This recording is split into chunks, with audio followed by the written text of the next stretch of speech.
नमस्कार मेरे प्यारे साथियों, जीएस स्टडी में आप सभी का स्वागत है।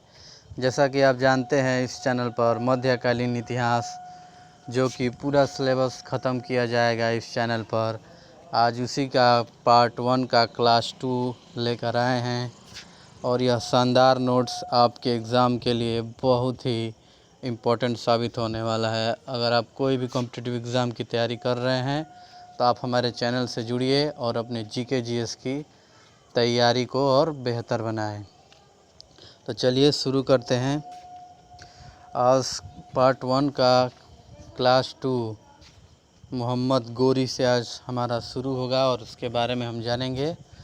आज सेशन कुछ थोड़ा 20 मिनट 25 मिनट का लगभग होगा। चलिए फटाफट से अब शुरू करते हैं। मोहम्मद गोरी अफ़गानिस्तान में गोर नामक पहाड़ी का रहने वाला तुर्की था। 1173 ईडी में उसने गजनी पर अधिकार कर लिया। वह भारत में अपने साम्राज्य का विस्तार करके एक राज्य की नींव डालना चाहता था। नेक्स्ट पॉइंट, गोरी का भारत पर पहला आक्रमण 1175 ईडी में मुल्तान के विरुद्ध था। उस समय मुल्तान का शासक राजा दाऊद था। गोरी ने इसे पराजित कर दिया। नेक्स्ट, 1178 ईडी में गोरी ने अपना दूसरा आक्रमण गुजरात पर किया। उस समय गुजरात का शासक भीम सेकंड था और मूलराज सेकंड था। नेक्स्ट, यह युद्ध गोरी तथा भीम सेकंड की विधवा माता नायिका देवी के बीच हुआ, जिसमें गोरी की पराजय हुई। नेक्स्ट, यह गोरी की भारत में पहली पराजय हुई तथा भारतीय महिला द्वारा पराजित होने वाला गोरी पहला मुस्लिम था। दोस्तों, मध्यकालीन भारत का इतिहास करीब पूरे लगभग 20 दिन तो लग ही जाएंगे। जानते हैं, नोट्स तैयार करने में थोड़ा टाइम तो लगेगा ही। तो अब 20 दिन का इस क्लास को 20 दिन में मैं कोशिश करूंगा कि मध्यकालीन भारत का इतिहास पूरा एकदम से ख़त्म हो। अगर ये आप नोट्स तैयार कर लेंगे, आपको कहीं जाने की आवश्यकता ही नहीं है, ना कोई क्लास देखना है ना कुछ, बस इस नोट्स को आप पढ़ लीजिए। अगर इस एग्ज़ाम में अगर मध्यकालीन इतिहास से अगर क्वेश्चन पूछा तो आप कमेंट बॉक्स में आकर अपना प्रश्न दे दीजिएगा कि आपका हमने नोट्स पढ़ा मध्यकालीन इतिहास का और क्वेश्चन नहीं आया। अगर क्वेश्चन पूछेगा मध्यकालीन भारत इतिहास से तो इसी नोट्स से पूछेगा, क्योंकि मैं कोई भी एक भी बिंदु नहीं छोड़ूंगा जो आपके लिए एग्ज़ाम के पॉइंट ऑफ व्यू से इम्पोर्टेंट हो। मैं जो उस टॉपिक को एकदम से क्लियर करूंगा, पूरा मध्यकालीन भारत का इतिहास का पूरा निचोड़ आपको दूंगा। तो बस आप अपने क्या कहते हैं, एक विश्वास होता है, तो बस आप विश्वास पर चलिए और ये नोट्स आप तैयार कीजिए और अपनी तैयारी को बिल्डअप कीजिए। चलिए आगे बढ़ते हैं। नेक्स्ट, यह गोरी की भारत में पहली पराजय थी और ये भारतीय महिला से ये हारा था मोहम्मद गोरी, और ये पहला मुस्लिम भी था। नेक्स्ट, 1186 ईडी में महमूद गजनवी के उत्तराधिकार खुसरौ को गोरी छल से कैद करके सिंध एवं पंजाब पर अधिकार कर लिया। नेक्स्ट, तराइन का प्रथम युद्ध 1191 ईडी में गोरी तथा पृथ्वीराज चौहान के बीच लड़ा गया, जिसमें गोरी की हार हुई। गोरी यानी मोहम्मद गोरी। चलिए नेक्स्ट, रणभूमि में जब वो घायल हो गया मोहम्मद गोरी, तो रणभूमि में जब घायल हो गया गोरी, तो जिसे जियाउद्दीन नामक सेनानी ने उसे बचाकर गजनी तक, मतलब उसके घर तक, वह उसका मतलब वह जहाँ रहता था गजनी में रहता था वो, तो उसे उसने गजनी तक पहुँचाया। अब 1192 ईस्वी में तराइन का द्वितीय युद्ध हुआ, तो गोरी और पृथ्वीराज चौहान के बीच, जिसमें पृथ्वीराज चौहान की हार हुई।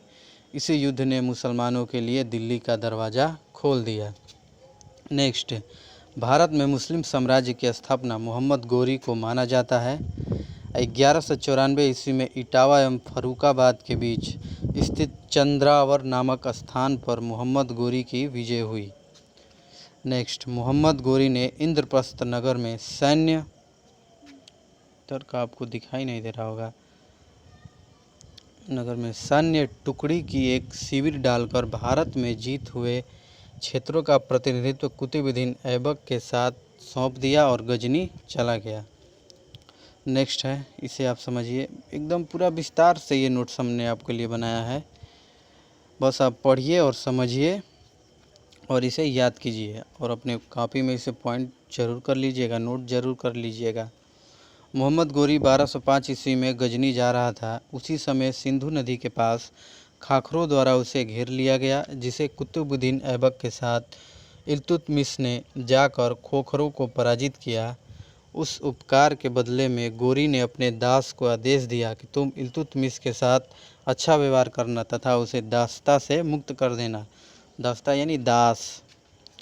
मोहम्मद गोरी की हत्या दमयक नामक स्थान पर 15 मार्च 1206 ईस्वी में हो गया था।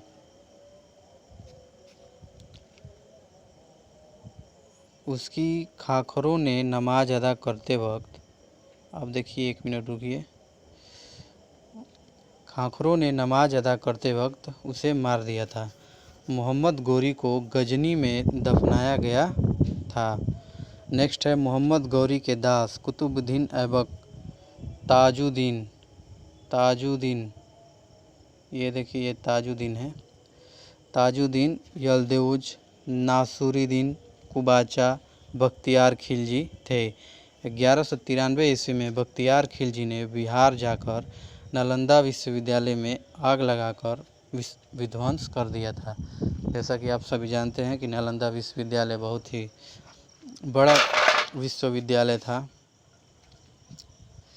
1191 में मोहम्मद गोरी ने सिक्के चलवाए, चांदी के थे वो, उस पर माँ लक्ष्मी का चित्र भी था। मोहम्मद गोरी गोर वंश का था, यानी मुइज़िन वंश, मुइज़ी वंश। अब आइए दिल्ली सल्तनत। गुलाम वंश 1206 से 1290 ईस्वी, 84 वर्ष टोटल।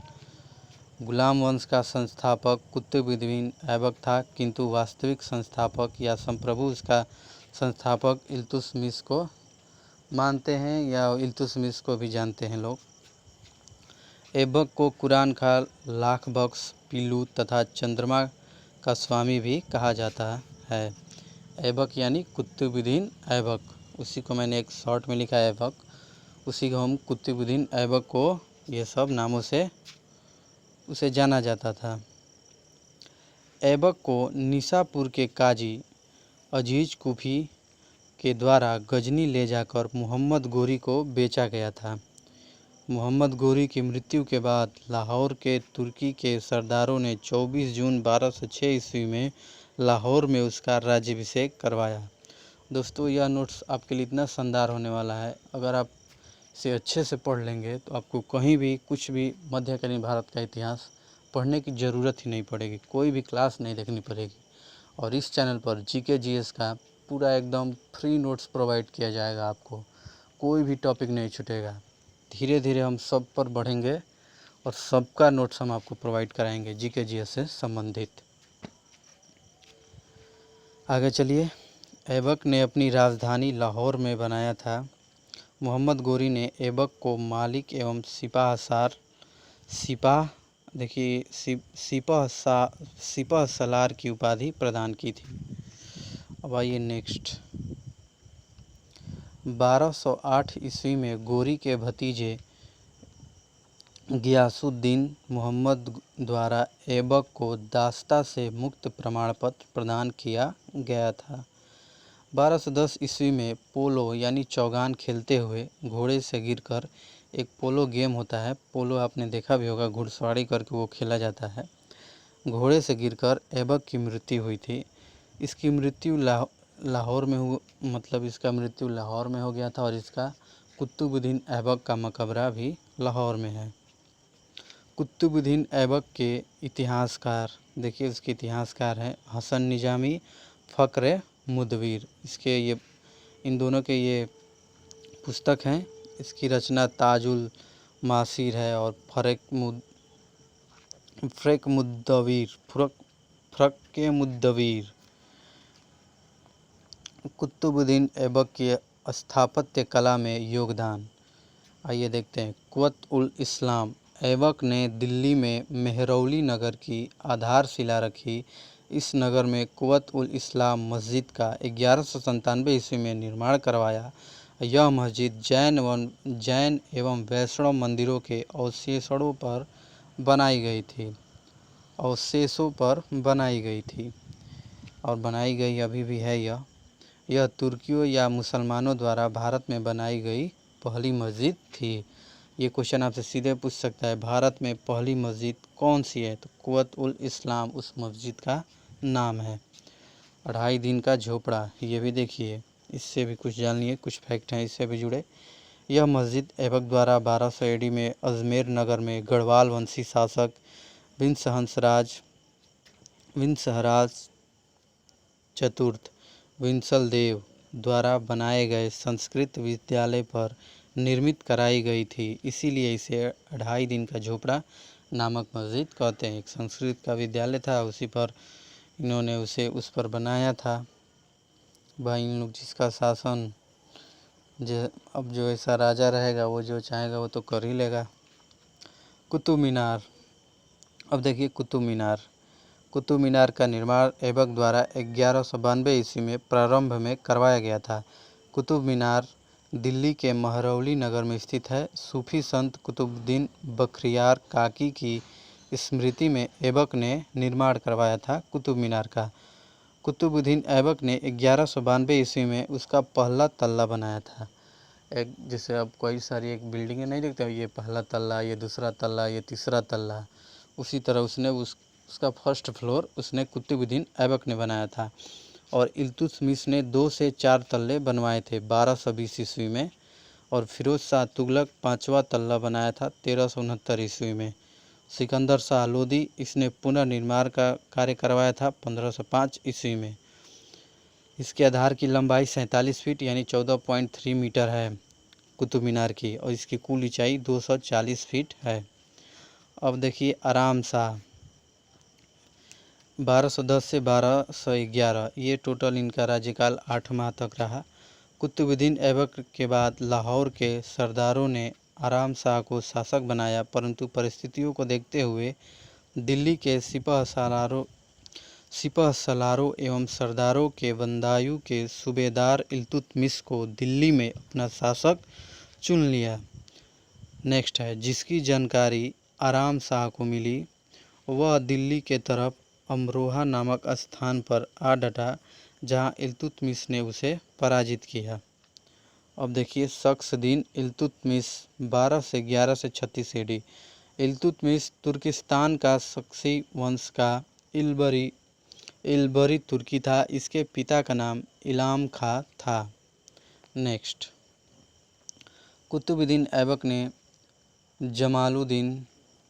जमालुद्दीन मुहम्मद नामक व्यापारी से इल्तुतमिश को खरीदा था। इस प्रकार वह ऐबक का गुलाम था। ऐबक का गुलाम कौन था? इल्तुतमिश। ऐबक यानी कुतुबुद्दीन ऐबक।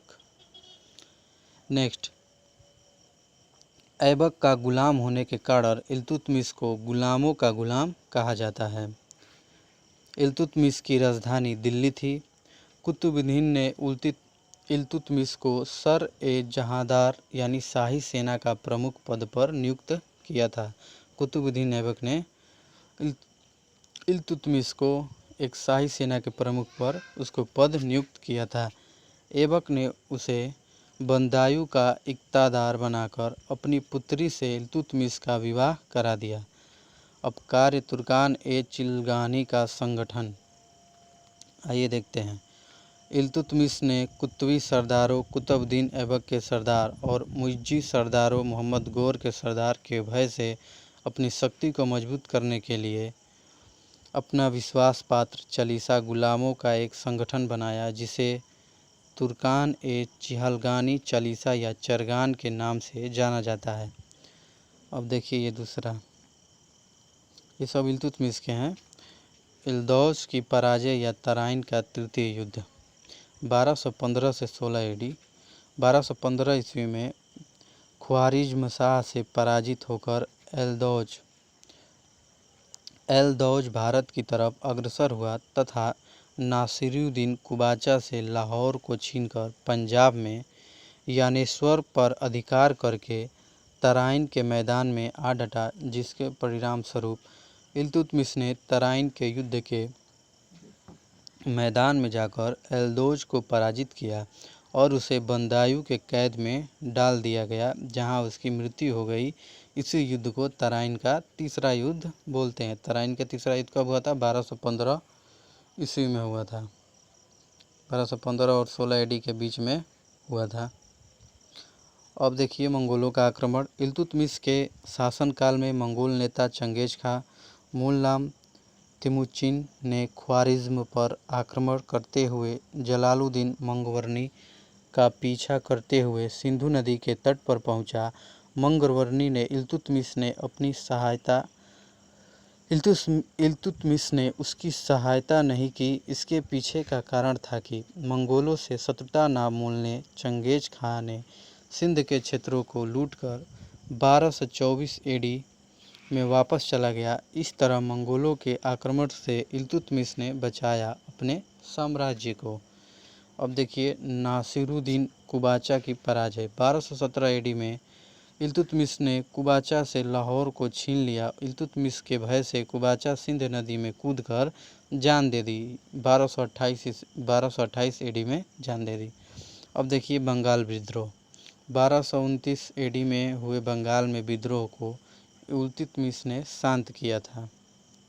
अब आइए नेक्स्ट, सुल्तान की मान्यता। 18 फरवरी 1229 को बगदाद के खलीफा अल मुल्तसिर विल्लाट के द्वारा सुल्तान एवं नासिर अमीर उल मोमिनीन अर्थात साम्राज्य के निष्ठावान शासक की आधी इल्तुतमिश की दे दी गई थी। अगर आप इनको ध्यान से थोड़ा पढ़ेंगे तो ज़रूर समझ में आएगा। इक्ता प्रथा। इक्ता वह भूभाग होता था जो सुल्तान द्वारा किसी को प्रदान किया जाता था। इल्तुतमिश ने सामंतवादी प्रथा भूमिदान प्रथा को समाप्त करके इक्ता प्रथा का प्रचलन किया।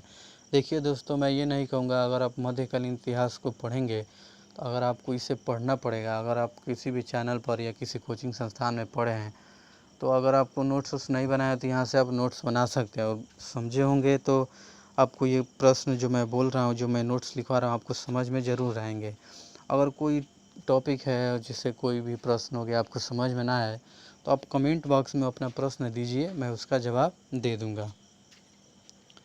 आइए इक्ता प्रथा क्या होता है इसे समझते हैं। इक्ता प्रथा वह भूभाग होता था जो सुल्तान द्वारा किसी को प्रदान किया जाता था। इल्तुतमिश ने सामंतवादी तथा भूमिदान प्रथा को समाप्त करके इक्ता प्रथा का प्रचलन किया। नेक्स्ट देखते हैं, इल्तुतमिश ने शुद्ध अरबी सिक्के चलवाए। सल्तनत युग के दो प्रमुख सिक्के, टक्का यानी चांदी का 175 ग्रेन तथा जीतल तांबे का। इल्तुतमिश दिल्ली का पहला सुल्तान था जिसने सिक्कों पर टकसालों के नाम तथा अल मुल्तसिर बिल्लाट के नामों को अंकित करवाया था। 1232 AD में ग्वालियर विजय के पश्चात अपनी पुत्री रजिया के नामों को अंकित करवाया था सिक्कों पर। 1236 AD अप्रैल में इल्तुतमिश की मृत्यु हो गई थी। अब आइए नेक्स्ट, अब इल्तुतमिश की शिक्षा और साहित्य और कला में क्या क्या योगदान है अब उसे समझते हैं। शिक्षा। गोरी के नाम पर दिल्ली में मदरसा-ए-मुइज़्ज़ी की स्थापना तथा अपने बड़े बेटे के नासिरुद्दीन महमूद के नाम पर भी दिल्ली में नासरिया मदरसा की स्थापना किया। दूसरा है साहित्य के क्षेत्र में। साहित्यिक प्रगति के लिए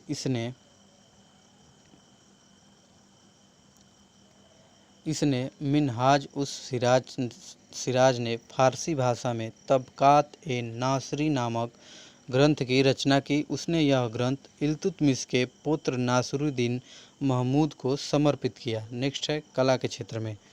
स्थापत्य कला के क्षेत्र में इल्तुतमिश का योगदान सराहनीय है। भारत में मकबरों को निर्मित कराने वाला पहला सुल्तान इल्तुतमिश था। अतः इतिहासकारों ने इसे मकबरों एवं गुंबदों का जन्मदाता कहा है।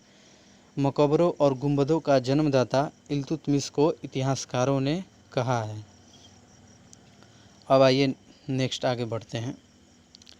गढ़ी का मकबरा राजस्थान में जोधपुर के नागौर नामक स्थान पर अतगढ़ किला का दरवाज़ा बंदायूं में हौज-ए-खास और हौज ईदगाह तथा बंदायूं की जमा मस्जिद का निर्माण करवाया।